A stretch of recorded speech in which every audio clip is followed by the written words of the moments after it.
Another day, another JavaScript lesson with me. Obviously, we're going to be carrying on from, we're going to be carrying on chapter 4. Obviously, this is a continuation of JavaScript languages. So chapter 4, objects. So objects, let me adjust here.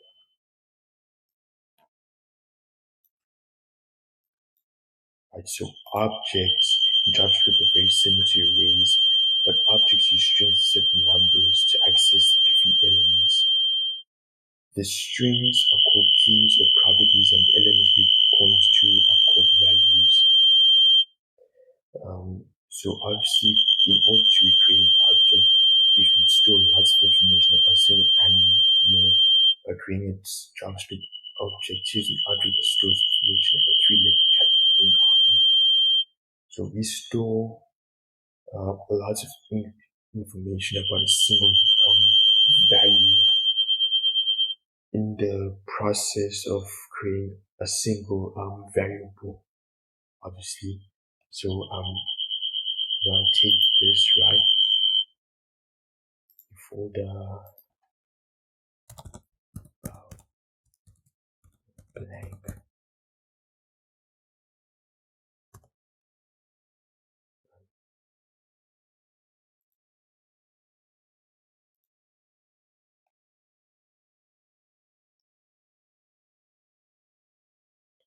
So we're gonna take this.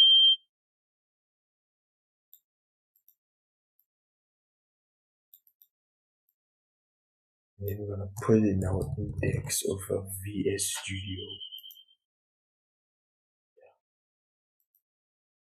Index Studio, yeah.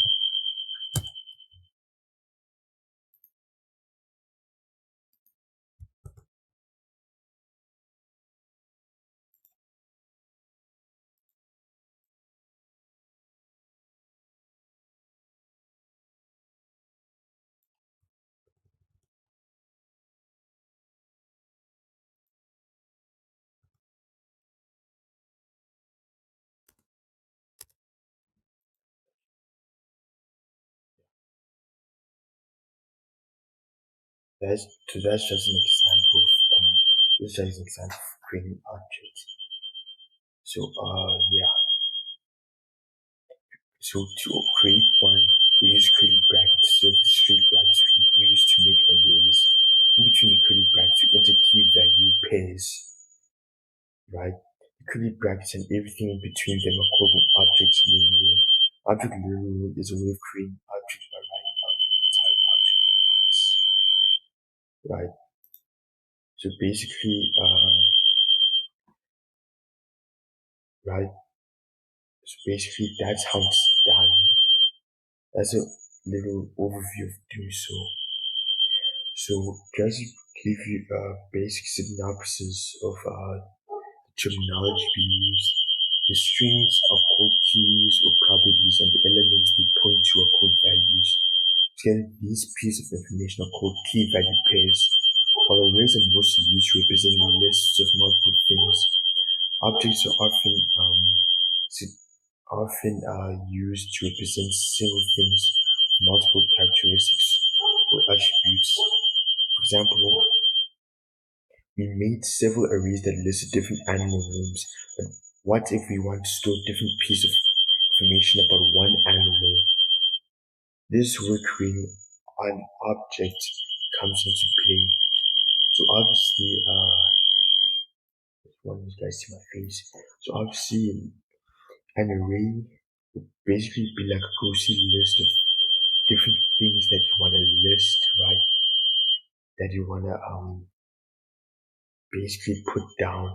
But an object basically is a synopsis, a description of one thing, basically. One object, one animal, one thing. That's the difference between objects and array. And with objects, we use the word key values when you're talking about basically we basically call them key values. right? The piece of information, that's what we call them.